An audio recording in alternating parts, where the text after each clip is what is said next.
Mobile की घंटी बज रही थी। साजिदा बेगम ने फ्रीजर से निकाला गोश्त का पैकेट, बेसन में रखा और तलाशी निगाहों से इधर इधर देखने लगे। वो हमेशा मोबाइल रखकर भूल जाया करती थी। मुसलसल बजने वाली घंटी ने कमरे की तरफ से इनकीरा नमाई की। मोबाइल उठाकर नंबर दिखे बना इन्होंने बटन दबा दिया। अस्सलाम अलैकुम कहते हुए इन्होंने रुख मोड़ा। अम्मी अम्मी, यहाँ आग लग गई है। दूसरी तरफ उसामा था।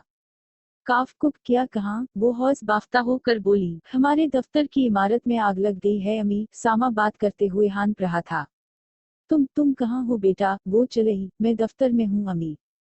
दफ्तर से बाहर निकलो बेटा। उसामा, दफ्तर से फौरन बाहर निकल जाओ। अम्मी, हर तरफ धुआं भरा हुआ है, सांस लेना दोभर हो रहा है। उसामा जैसे रो देने को था। यूं भी वो छोटे से दिल का मालिक था। बचपन में जरा भी चोट लगी फौरन माँ के पास दौड़ा आता, जैसे माँ ही इसकी मसीहा हो। खेलते हुए उंगली से मामूली खून बहने लगता या गिरने से घटना छल जाता या दानत से खून निकलने लगता, वो भागकर माँ की पनाह में आ जाता और वो दबी दबी मुस्कुराहट के साथ इसकी तकलीफ का मदावा करने लगती। ये एहसास भी कुछ कम खुशकिन न था कि वो नन्हा बच्चा माँ पर इन्हिसार करता है। इस नागहानी वक्त में भी इसने माँ को पुकारा था।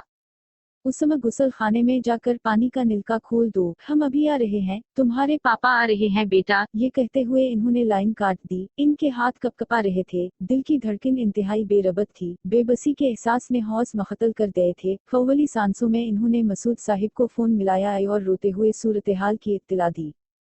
मैं जा रहा हूँ, तुम बस दुआ करो, कहते हुए वो दौड़ पड़े। अगरचे ये अनदुहनाक खबर सुनकर टांगों की जान निकल चुकी थी, लेकिन जान से प्यारी औलाद शुरू में घिरी थी। वो कैसे रुक सकते थे? कसे बुलाऊं, कसे पुकारूं? साजिदा बेगम घर में चकराती फिर रही थी। गोश्त का पैकेट यूं का तू रखा था। वो उसामा के लिए हफ्ते में 2 बार बिरयानी पकाया करती थी। माँ के हाथ की बनी बिरयानी इसे बहुत पसंद थी।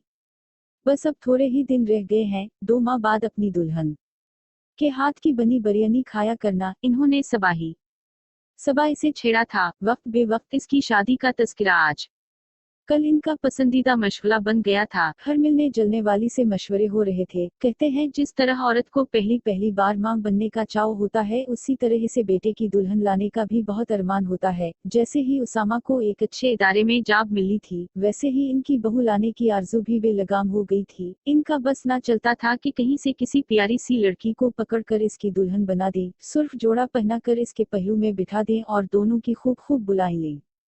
लेकिन ये आज कैसी बला नाज़िल हुई थी? ये आज कैसा दिन निकला था? वो घट घट कर रो रही थी। कसे बुलाऊं, कसे पुकारूं? अपने रब को पुकार, अपने रब को। एक ख्याल कोनदा। इन्होंने वजू करके मसला बिछा लिया, हाथ फैलाए वो भिखारियों की तरह बैठ गई। या अल्लाह तो बहुत शान वाला है, देने वाला है, अता करने वाला है।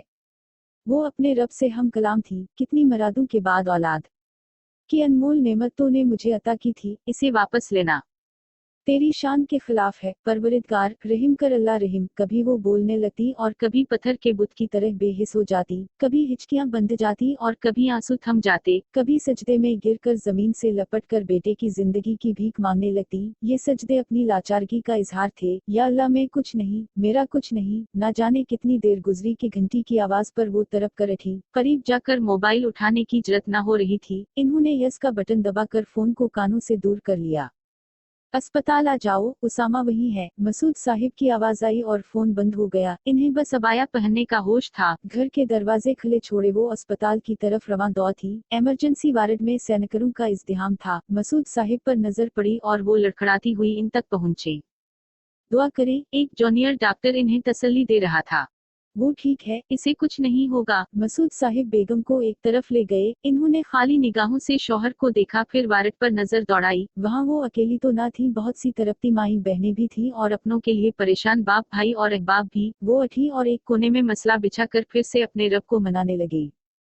आवाजें गैर मानूस हो गई थी। वहाँ तो सिर्फ एक ही पुकार थी, अपने रब की पुकार। पहले सजदे ऐसे तो ना थे, इनमें ऐसी तरफ तो ना थी। उसामा, तुम्हें बुला रहा है साजिदा। अठो, हमारा बेटा बिल्कुल ठीक है, अब वो खतरे से बाहर है। मसूद ने लम्हा दो लम्हा या शायद सदियों बाद इनका हाथ पकड़कर अथाना चाहा। लहजे की खुशी और इत्मीनान ने इनमें एक नई रूह फूनक दी। वो एक बार फिर सजदे में गिर गई। या अल्लाह तो कितना करीम है, बार बार करम करने वाला है। या अल्लाह तो कितना रहीम है, बार बार रहीम करने वाला है। रोते हुए वो कह रही थी।